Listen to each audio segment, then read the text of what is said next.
Okay, so most of you have gotten to this point. Notice I haven't covered my string yet because I taped it to show you it's easier if you tape your string to the piñata before you go to the bottom and tie it, especially if you're working alone. Notice I constructed, I'm actually doing my dog Cayenne. She's my inspiration for everything. I already constructed my ears and my nose. This was originally a cylinder that I kind of bent and taped underneath. So now I need to do paper mache over this. Now I know I have brown tissue paper for later, but I don't know what you have at home. So for those of you at home, I would do your last layer in white paper because then you have options to paint it, color pencil it, marker it if you don't have construction paper.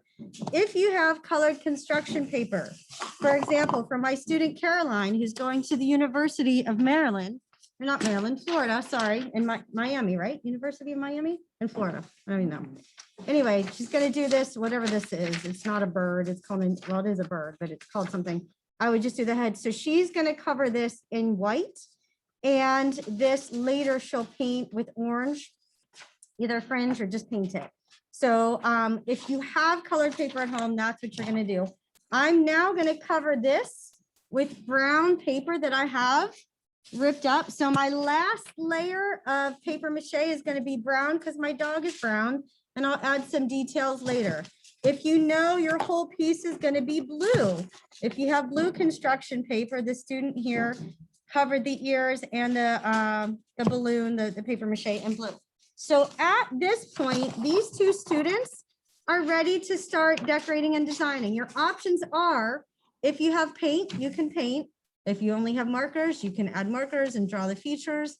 Maybe you only have colored pencils, use that, or cut and paste, constructing the eyes, the nose, the mouth, whatever it is that you're creating.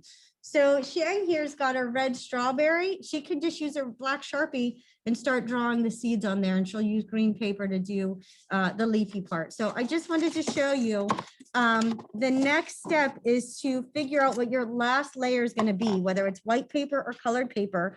And then after that, those of you that have crepe paper or tissue paper, you're going to cut it into fringe. I'm going to show a video right now that shows you how to do the very last step of your piñata.